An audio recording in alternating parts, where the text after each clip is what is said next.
Troisième sujet, le Mali. Il y a une information monumentale qui vient de tomber au Mali. Je ne sais pas si vous mesurez l'importance de cette information. Je vais vous la lire. Elle est délivrée par l'ORTM. L'ORTM, c'est l'Office de la radio-télévision malienne. Cette information est très importante. Je vais vous la lire dans la version que l'ORTM nous a donnée. C'est très important pour l'Afrique, ce qui se fait au Mali.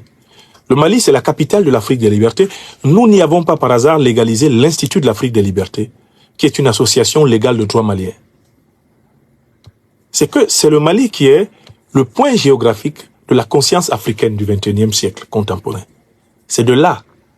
Le laboratoire malien est l'incubateur de l'émancipation continentale. Béni soit le peuple malien.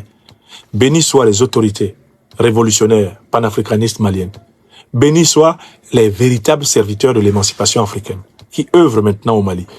Rien n'est parfait. Je ne veux pas dire que c'est le paradis, surtout pas.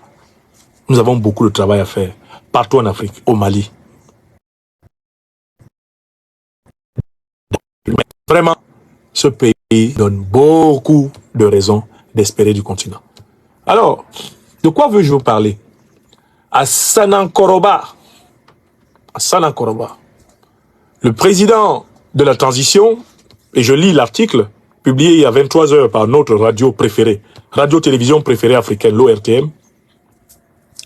Le président de la transition, colonel Assimi Goïta, a lancé ce vendredi 24 mai 2024 à Sanankoroba, dans la région de Koulikoro, les travaux de la construction d'une centrale solaire voltaïque de 200 MW. Cette centrale solaire va coûter plus de 200 millions d'euros, soit près de 120 milliards de francs CFA. La centrale solaire de Sanankoroba est le fruit de la bonne coopération entre le Mali et la Russie. Les travaux seront exécutés dans un délai solaire, permettra d'améliorer la fourniture d'électricité et contribuera à la transformation de notre système énergétique conformément à la vision du chef de l'État. La centrale sera construite par la société russe Nova Wind, filiale de l'Agence fédérale de l'énergie atomique russe. Aussi, force est de reconnaître que cette société russe chargée d'exécuter les travaux jouit d'une solide expérience en matière de construction de centrales solaires et de systèmes de stockage d'énergie industrielle dans le monde, notamment en Russie. Pour la réalisation de ce projet énergétique, le directeur général de la société Nova Wind, Grégory Nazarov, précisera que, citation, « Nous prévoyons d'utiliser uniquement des équipements russes. L'énergie solaire se développera activement. Les équipements qui seront installés à la centrale répondront aux normes mondiales de la performance et de la qualité. » Fin de citation. Pour d'autres spécificités techniques, la ministre malienne de l'énergie et de l'eau, Bintou Kamara, explique ceci, citation, « La future centrale de Sanankoroba est un champ solaire d'une puissance de 200 MW. » Mes amis côté Facebook, vous voyez, ils nous ont stoppés parce que le partage est insuffisant. Ils nous ont stoppés parce que le partage est insuffisant et parce que le nombre de pouces appuyés sur la vidéo est faible. Ils nous ont appuyés, ils nous ont perturbés pour cela. Donc, s'il vous plaît, côté YouTube, soyez vigilants. Vous êtes près de 5000 personnes en direct. Pourtant, il n'y a que 1607 personnes qui ont pensé à appuyer sur le pouce levé sur la vidéo. Pareil, côté TikTok. Eh bien, s'il vous plaît, soyez actifs. Soyez actifs. Soyez actifs. Ne soyez pas passifs.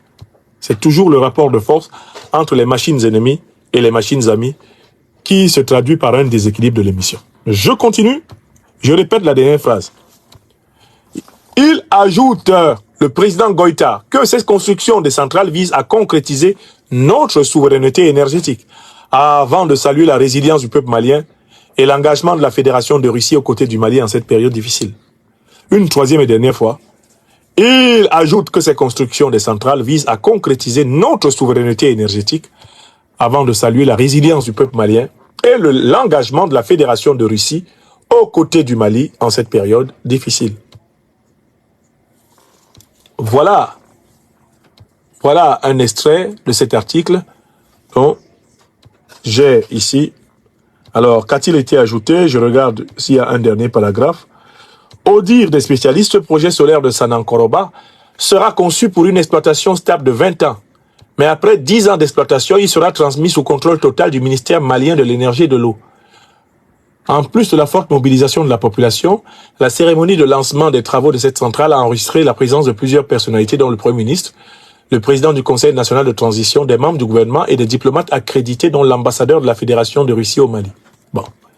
Alors, qu'est-ce qui est important dans cette information? Il y a un mot-clé sur lequel j'ai insisté, c'est le mot souveraineté. Le Mali veut sa souveraineté énergétique. Tout le monde se souvient que depuis 2022, lorsque la CEDEAO néocolonisée s'est attaquée à notre grand Mali africain par des sanctions illégitimes, illégales et criminelles, un certain nombre de pays fournisseurs d'électricité au Mali, notamment c'est le cas de la Côte d'Ivoire sous Alassane Ouattara, se sont empressés de couper la fourniture d'électricité au Mali, dans le but de faire mourir les Maliens, faire souffrir le peuple malien et humilier le peuple malien. Voici la réponse d'un dirigeant authentique au problème de son peuple. Assimi Goïta a compris que le Mali est un pays inondé. Assimi Goïta a compris que le Mali est un pays inondé par la lumière. La lumière qui descend du ciel sous forme de rayons solaires, elle est captable par des panneaux photovoltaïques et elle est transformable en électricité, c'est-à-dire en énergie, et bien utilisable dans l'industrie, utilisable par les foyers et utile au développement. Il suffirait ainsi de couvrir chaque grande région du Mali par une centrale nucléaire de qualité, une centrale solaire, de qualité, pour que le Mali soit énergétiquement autonome. Ce que je vous dis là, je l'ai vérifié quand j'assurais des cours, un mois dans l'année à peu près, à l'Université catholique du Mali, à Samaya. Les fondateurs de l'Université catholique du Mali ont mis en place une solution qui consistait à éclairer cette université en très bonne partie grâce à des panneaux photovoltaïques. Ce qui fait que la fourniture d'électricité de EDM, électricité du Mali, était inférieure à la production d'électricité de l'université. Pendant les 10 années où j'enseignais là-bas, l'électricité qui éclairait nos bureaux, qui faisait tourner les ventilateurs, avec laquelle nous rechargions nos téléphones portables et les ordinateurs, elle venait directement du ciel. Donc il existe plusieurs structures, microstructures au Mali, qui fonctionnent à l'électricité photovoltaïque, qui fonctionnent à l'électricité solaire. Il faut saluer la bravoure du régime du président Assimi Goïta du Mali Koura, et il faut saluer la coopération par transfert technologique efficace. La coopération que la Russie propose au Mali. Une coopération qui répond aux problèmes maliens. 60 ans. Plus de 60 ans après la proclamation de l'indépendance du Mali. La fameuse coopération française, européenne, occidentale, n'avait jamais proposé une solution de cette taille à la crise énergétique qui traverse le pays. Vous voyez bien la différence entre une coopération gagnant-gagnant, celle que la Russie et le Mali font, et la coopération gagnant-perdant qui a été imposée aux Africains par le néocolonialisme français et l'impérialisme occidental depuis 600 ans.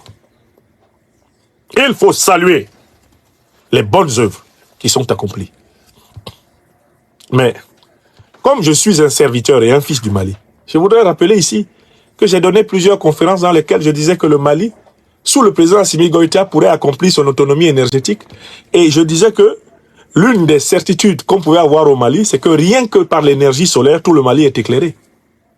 Rien qu'en captant, en accumulant de l'énergie solaire, on éclaire tout le Mali. Ça a commencé. Ça a déjà commencé. Énergie solaire qui est d'autant plus intéressante qu'elle comporte un avantage écologique par rapport à l'énergie nucléaire qui comporte le risque d'accident nucléaire, de pollution radioactive, etc. Avec l'énergie solaire, vous êtes sûr de pouvoir avoir de l'électricité au Mali tous les jours parce que le Mali est un pays du soleil. Il faut saluer le travail des dirigeants qui travaillent. Il faut saluer le président Assimi Goïta. Et c'est par là qu'on comprend pourquoi il est important que cette période de transition permette la refondation, la résurrection véritable des États africains, et bien dans le Sahel. Si on ne donnait pas au président Goïta le temps de transformer l'infrastructure de base du Mali, il n'y aurait pas les bases pour la sécurité du pays, il n'y aurait pas les bases pour la souveraineté du pays, il n'y aurait pas les bases pour sauvegarder la dignité si chère au peuple et aux individualités maliennes. Je voulais commenter ce point. Voilà le Mali en marche vers l'autonomie énergétique. Voilà le Mali en passe de vaincre un démon. Vaincre un signe indien de plusieurs pays africains. La crise énergétique. Voilà comment ça commence. Et cela annonce d'excellents fruits. Viva! Viva! Viva au président Goïta. Viva! Hurrah! Hurrah! Hurrah à la coopération russo-malienne. Véritable transfert de technologie en faveur de l'Afrique. Véritable transfert de technologie en faveur de l'Afrique. Vive le Mali Koura. Vive le Mali Koura et vive encore le Mali Koura. C'était le sujet que je voulais traiter sur ce point. Avant d'aborder le dernier sujet de cette conversation, eh bien, ce sera le Burkina Faso.